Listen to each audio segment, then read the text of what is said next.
Jangan lupa subscribe di YouTube channel Metro TV News dan juga nyalakan notifikasinya. Ya, selain penutupan 11 ruas jalan di DKI Jakarta, lalu antisipasi apa lagi yang akan diberlakukan jelang malam pergantian tahun baru 2022? Kita akan bahas lengkapnya bersama dengan Kepala Subdirektorat Penegakan Hukum Direktorat Lalu Lintas Polda Metro Jaya, AKBP Argo Wiono melalui sambungan virtual. Selamat pagi, Pak Argo. Selamat pagi, Pak Argo.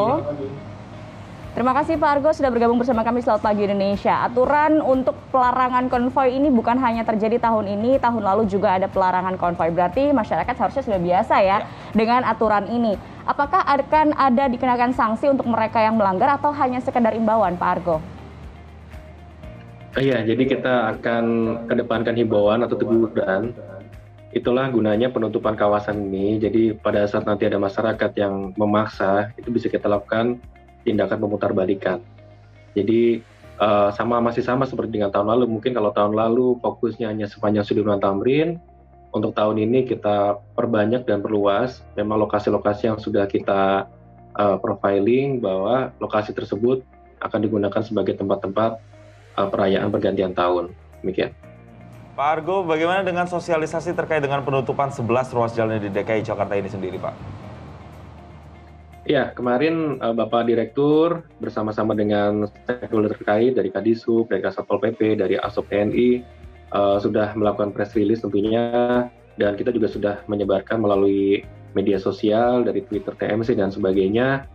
Dan nanti di lokasi-lokasi ini juga akan diberikan tanda melalui papan penanda ataupun petugas-petugas yang berjaga. Sore ini pukul 18.00 seluruh petugas khususnya dari Direktorat Lalu Lintas akan disebar dan sudah insert di lokasi yang tadi disebutkan sampai dengan jam 4 dini hari. Dan kita akan mulai penutupan setelah pukul 22, akan ada tim yang bergerak untuk menyisir lokasi-lokasi tersebut, baik di jalan ataupun di lokasi kalau memang di situ ada kawasan hotel ataupun restoran atau kafe.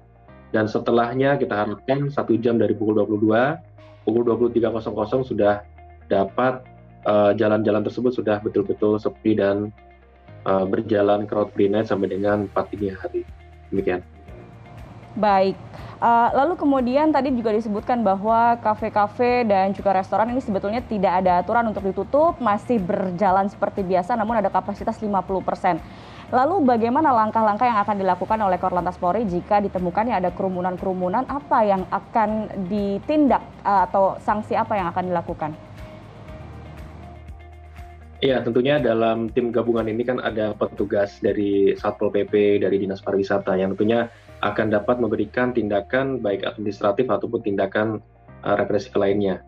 Jadi kita akan melihat sejauh mana pelanggaran dilakukan, tapi intinya kita akan kedepankan pencegahan, kita akan berikan teguran-teguran yang simpatik, dan tugas polisi adalah membubarkan kerumunan-kerumunan tersebut. Tapi untuk masalah sanksinya nanti mungkin ada tim tersendiri dari Satpol PP mungkin akan melakukan tindakan administrasi, apakah itu memberikan denda ataupun bahkan apabila pelanggarannya berat sekali juga bisa dilakukan penjagelan seperti itu.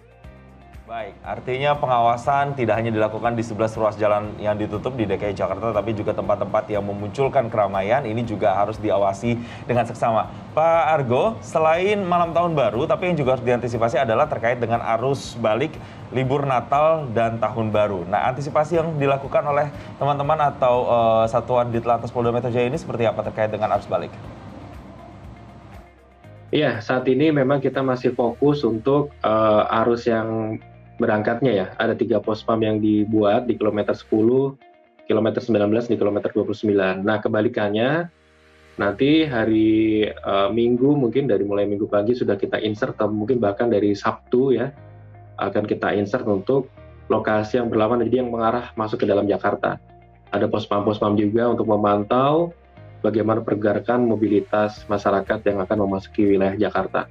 Kita juga selain itu di satuan wilayah juga membuat pos-pos pengamanan yang sifatnya di bawah kendali dari Polres, baik di perbatasan Bekasi, kemudian di wilayah Tangerang, di wilayah Depok. Artinya tidak hanya di dalam kota, tapi memang ada banyak pos yang diberdirikan ya, kurang lebih ada sekitar 83 pos pengamanan di mana personilnya sudah gabungan semua. Ya, tapi nanti untuk fokusnya mungkin kita akan melihat bagaimana apakah ada lonjakan-lonjakan dari gerbang tol Cikampek Utama yang mengarah ke Jakarta. Demikian. Ya, ada 83 pos pengamanan untuk melihat bagaimana mobilitas atau juga memantau mobilitas warga di masa pergantian tahun ini. Pak Argo, selain kerumunan, apa yang menjadi perhatian oleh tim Polda Metro Jaya ini juga, dan apa imbauan yang disampaikan untuk masyarakat?